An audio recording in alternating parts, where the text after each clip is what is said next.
Welcome to Mission Majjhima. Ajahn. Ajahn. So tell us about the Mūlapariyāya Sutta, Majjhima Nikaya, number 1.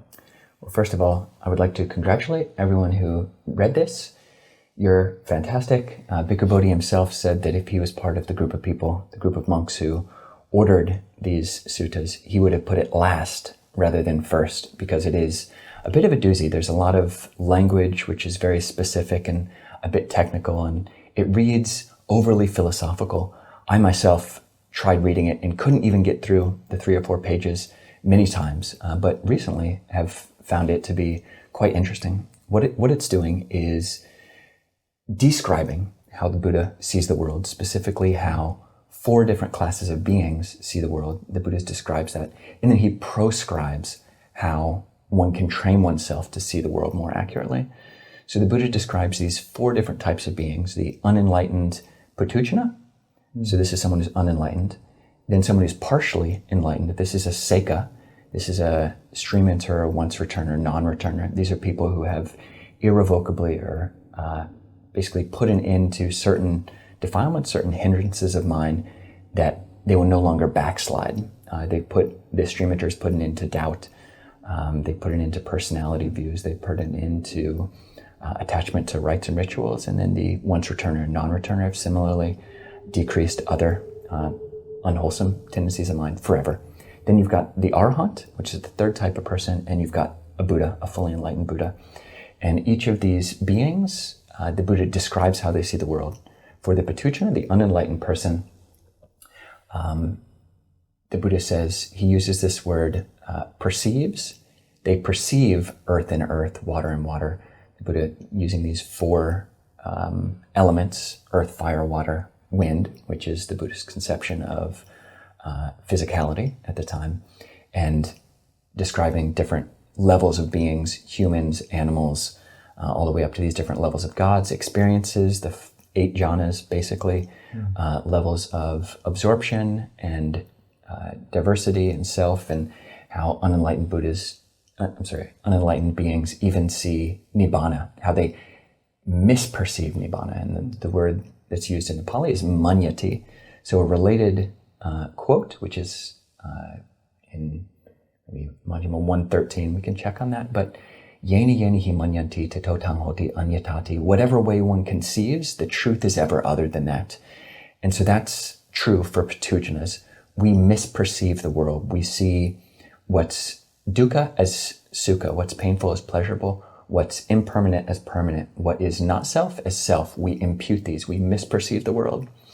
The Seka, the partially enlightened person, sees more accurately, and the Buddha uses this imperative language to say, train yourself, do not manyati, do not conceive earth and earth, do not misperceive what's impermanent as permanent, what's not self as self, what's dukkha is actually sukha. So, and then the Arhat, they have gotten rid of all their tendencies towards manyantis, towards misperceiving the world.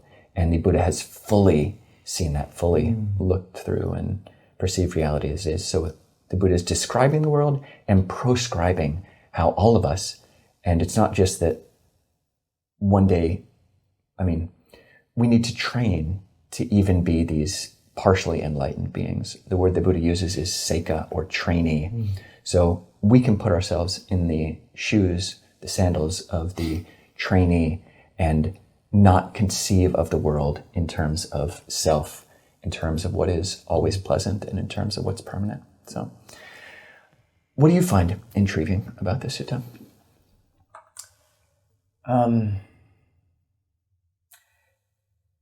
The first thing I think worth mentioning is centering in on that word manyati you pointed to, where the Buddha talks about how the Puthujjana conceives of themselves in earth, of earth, apart from earth. And the Pali uses all these different declensions of that word earth, ablative, locative, just all these ways we impute a self into the world around us, from the base, the elements, all the way up to these high notions of divinity. it's almost like there's a sense of fondling. We fondle these things, and in the end, we take delight in them, abhinandati. And that's the word that in the Dhammacakkappavattana Sutta the Buddha uses to talk about the root of suffering, is nandi raga sahagata tatatatra binandini, delighting now here, now there. So this idea that unenlightened beings, we basically identify with all these things. And I think that the three different levels of the enlightened worldling, the trainee, and finally the arahant align with the three turnings of the wheel of Dhamma, or of the Four Noble Truths in the Dhammacakkappavattana Sutta. There's the state of suffering, the patujana. There's what should be done, and that's the seka. And then there's this has been done, and that's the arahant's knowledge. And then it's interesting that he does draw this distinction between the Buddha having known things to the end, parinyatang, untung, yeah, to the end, which is an interesting point. The one other thing I'd mention is, I think it's useful to know, and this is one reason perhaps the bhikkhus do not delight, one of perhaps the only sutta where they don't delight in the Buddha's words, is there's in the Vedas, the commentaries make clear that these were Brahmins who'd ordained as bhikkhus, and the commentaries at least say that many of them may have held a view that stemmed from the Vedas of a sort of a substrate of consciousness, which is the root of all things.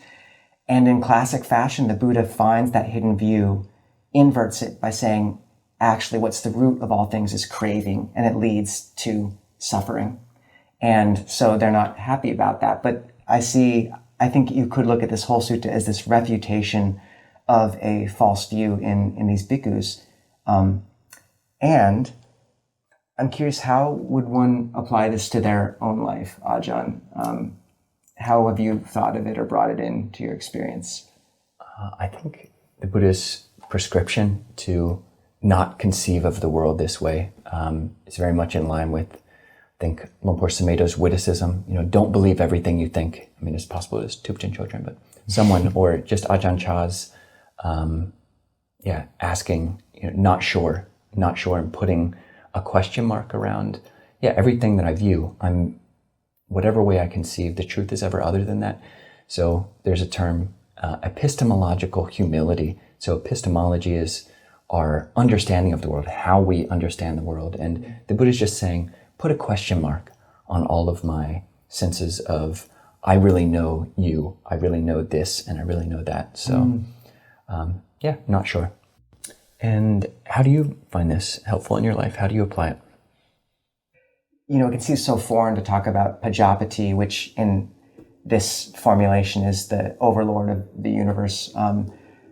But I think for us, you can really think of these different concepts in terms of, political parties, or even kind of new beliefs in an underlying consciousness, things like this, and how we identify with them and impute self into them. And just the Buddha saying, all those imputations and fondlings and delightings lead to suffering, so step back from all that.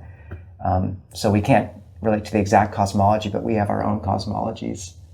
And the quote that I really love, he does not delight in earth. Why is that? Because he has understood that delight is the root of suffering, and that with being as condition there is birth, and that for whatever has come to be, there is aging and death. And Ajahn, as usual, we end with a word of the day. So that's right.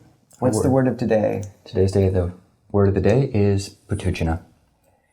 And what does that mean? So that is a uninstructed worldling, so someone who has not yet attained to any state of noble enlightenment, who hasn't put an end to doubt. And so that's patujana.